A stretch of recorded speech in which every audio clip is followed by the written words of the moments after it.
Sa kaugnay na balita, humingi na ng saklolo sa National Governor ang lalawigan ng Albay dahil sa unti-unti na umanong nauubos ang kanilang pondo bunsod ng pag-alburuto ng Bulkang Mayon. Ang update kaugnay po ng aktibidad ng Bulkang Mayon, ihahatid naman sa atin ang aming kasamang si Haji Caaminio, mag-uulat mula sa Albay ng live.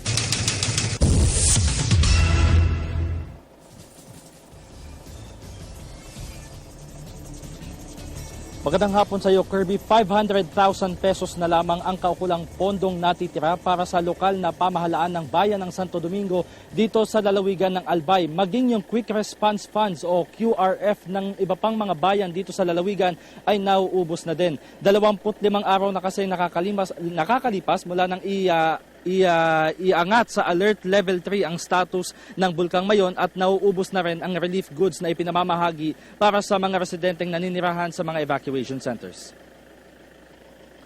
Nanawagan na si Santo Domingo Mayor Herbie Aguas kay Pangulong Aquino at sa national government ng tulong para may pagpatuloy ang paghahatid ng relief sa mga evacuees.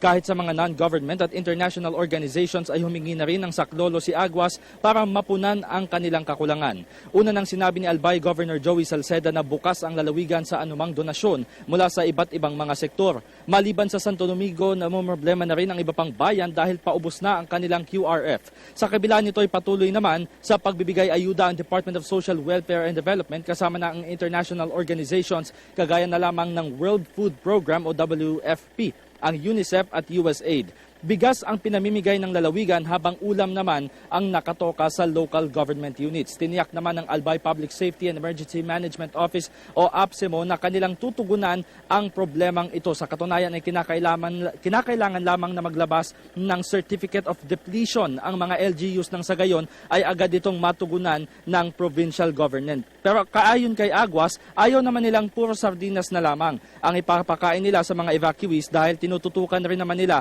ang kalusugan ng mga ito. Nananawagan din ng alkalde sa iba't ibang ahensya ng gobyerno na tumulong sa relocation program ng Santo Domingo para kahit na nag-aalboroto ang Bulkang Mayon ay malayo na ang mga residente sa 6-kilometer permanent danger zone.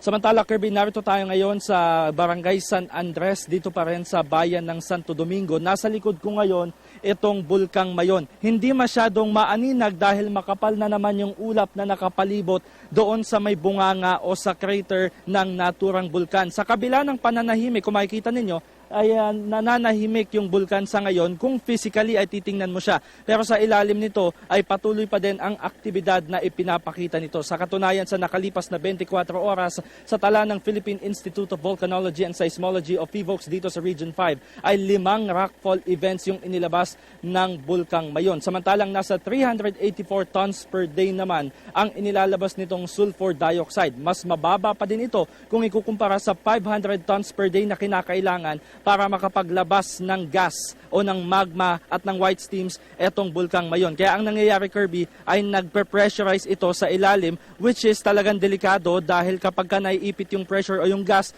doon sa ilalim at hindi makalabas, posible ang pagputok ng Bulkang Mayon. Pero ulitin ko, hindi pa rin masabi ng PHIVOLCS kung kailan nga ba puputok ang naturang bulkan. Live mula dito sa lalawigan ng Albay kasama si Romel Tagbas at Jeff Tuazon para sa Telebisyon ng Bayan, ako si Haji Caaminio. Maraming salamat sa iyo, Haji Caaminio. Nag-uulat po yan ng live mula sa Albay.